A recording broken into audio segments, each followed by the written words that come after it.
আসসালামু আলাইকুম, কেমন আছেন সবাই? আশা করি ভালো আছেন। শামিমাস কিচেনে আপনাদের সকলকে স্বাগতম। আমি আজকে আপনাদের জন্য নিয়ে হাজির হয়েছি খুবই মজাদার নরম তুলতুলে তালের পিঠার রেসিপি।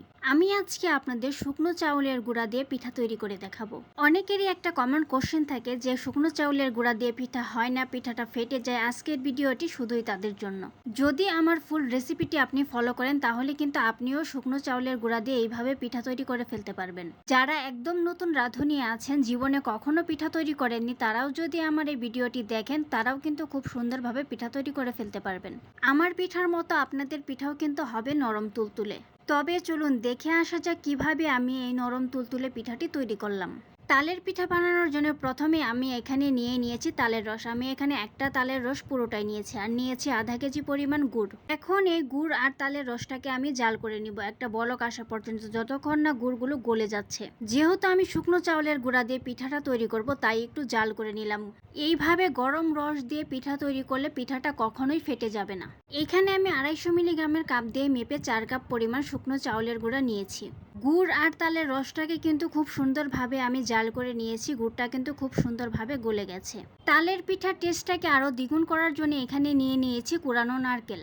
এখন এই শুকনো চাউলের গুঁড়ার মাঝখানে আমি মিশিয়ে নিচ্ছি খাবার সোডা। বেকিং পাউডার কিন্তু নয়, এখানে কিন্তু খাবার সোডাটা ইউজ করতে হবে। এইখানে আমি 1.5 চা চামচের মতো খাবার সোডা ইউজ করেছি। এখন শুকনো গুঁড়ার সাথে আমি খাবার সোডাটাকে খুব সুন্দরভাবে মিশিয়ে নিব। মিষ্টির টেস্টটাকে ব্যালেন্স করার জন্য দিয়ে দিচ্ছি 1/2 চা চামচের মতো লবণ। এখন এই লবণটাকেও ভালোভাবে মিশিয়ে নিব। তালের রস আর গুড়টাকে যে আমি জাল করে রেখেছিলাম সেইটা এখানে সম্পূর্ণ ঢেলে দিব। 4 কাপ চাউলের গুঁড়ার জন্য কিন্তু এখানে আমার 1/2 কেজি পরিমাণ গুড় লেগেছে। এখন হাত দিয়ে ভালোভাবে মিশিয়ে নিব। এটা যেহেতু খুব গরম অবস্থায় আছে, সেহেতু কাঠি দিয়ে একটু ভালোভাবে প্রথমে মিশিয়ে নিতে হবে। প্রথমে এইখানে আমি কাঠি দিয়ে মিশিয়ে নিচ্ছি। এটা যেহেতু এতটাই গরম, হাত দেওয়া যাচ্ছে না। কিছুক্ষণ সময় এইভাবে কাঠিটা দিয়ে মিশিয়ে নেওয়ার পর যখন একটু ঠান্ডা হয়ে আসছে, তখন এখানে আমি হাত দিয়ে ভালোভাবে মাখিয়ে নিচ্ছি। ভালোভাবে মাখানো হয়ে গেলে এখন এইখানে যে কড়াইতে আমি তালের রস আর গুড়টা জাল দিয়ে নিয়েছিলাম সেটা ধুয়ে পানি দিয়ে দিচ্ছি। পানি দিয়ে ভালোভাবে মাখিয়ে নিতে হবে। এইভাবে অল্প অল্প করে পানি দিয়ে কিন্তু আমি ভালোভাবে মাখিয়ে নিয়েছি। তেলের পিঠার জন্য আমরা যে মিশ্রণটা আমরা তৈরি করে থাকি, এর কনসিস্টেন্সিটা ঠিক সেই রকমই হবে। আপনারা দেখেই নিশ্চয়ই বুঝতে পারছেন এর কনসিস্টেন্সিটা ঠিক কী রকম আছে। মাখানোর মাঝখানে কিন্তু আমি নারকেল কোড়ানোটাও দিয়ে দিয়েছিলাম। আর 1 থেকে 2 মিনিট মাখানো হলেই কিন্তু পিঠার ব্যাটারটা একদম তৈরি হয়ে যাবে। পিঠার ব্যাটারটা আমার খুব সুন্দরভাবে তৈরি হয়ে গেছে। যেহেতু এটা শুকনো চাউলের গুঁড়া দিয়ে আমি পিঠাটা তৈরি করছি, তাই আমি 30 মিনিট এটাকে রেস্টে রেখে দেব। এতে করে কিন্তু পিঠাটা খুব সুন্দরভাবে ফুলে যাবে এবং নরম তুলতুলে হবে। পিঠাটা তৈরি করার জন্য এখানে আমি রাইস কুকারের যে বাটি আছে সেটা নিয়েছি। আপনারা যে কোনো রকম হাঁড়িতেই কিন্তু এই পিঠাটা তৈরি করে ফেলতে পারবেন। তবে খেয়াল রাখতে হবে হাঁড়ির মুখে যে পাত্রটা আপনি বসাবেন সেটার ফাঁক দিয়ে যাতে কোনো বাষ্প বের হয়ে না যায়। রাইস কুকারের বাটিতে কিন্তু আমি পানিটা গরম করতে বসিয়ে দিয়েছি। এখানে বেশি পরিমাণ পানি নেওয়া যাবে না, তাহলে বলক উঠে যখন যাবে তখন পিঠাতে লেগে যাবে, তখন পিঠা আর খেতে ভালো লাগবে না। পানিতে যখন বলক ওঠা শুরু হয়ে যাবে তখন এইখানে রাইস কুকারের বাটির যে মুখটা আছে ছিদ্রযুক্ত, সেটা আমি নিয়ে নিচ্ছি। এইখানে আপনি যে কোনো ছিদ্রযুক্তই বাটি নিতে পারবেন, তবে খেয়াল রাখতে হবে বাষ্প যাতে কোনোভাবেই বের হয়ে না যায়। এখন এই রাইস কুকারের বাটির উপরে আমি দিয়ে দিচ্ছি একটা খুবই পাতলা কাপড়।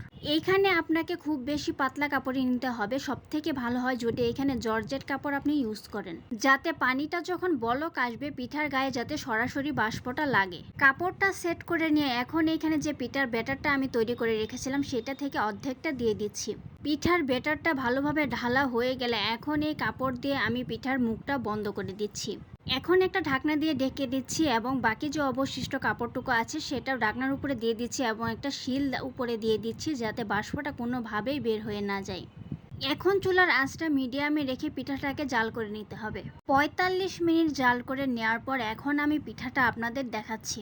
পিঠাটা কিন্তু খুব সুন্দরভাবে ফুলে উঠেছে। এখন একটা কাঠির সাহায্যে আপনাদের দেখাচ্ছি যে এটা কি রকম সুন্দর হয়েছে, মাঝখানে কোনো কাঁচা রয়েছে কিনা। কাঠিটা কিন্তু আমার একদম পরিষ্কার উঠে এসেছে। পিঠাটা কিন্তু খুব সুন্দরভাবে হয়ে গেছে, মাঝখানে কিন্তু কোনো কাঁচা নেই। এখন পিঠাটাকে নামিয়ে ঠান্ডা করে আপনাদের সার্ভ করে দেখাচ্ছি। তৈরি হয়ে গেল আমার খুবই মজাদার নরম তুলতুলে তালের পিঠা। আপনি যদি কাউকে না বলেন যে এটা শুকনো চাউলের গুঁড়া দিয়ে তৈরি করেছেন, তাহলে কিন্তু সে বুঝতেই পারবে না। পিঠাটা এত সফট আর এত মজার হয়েছে।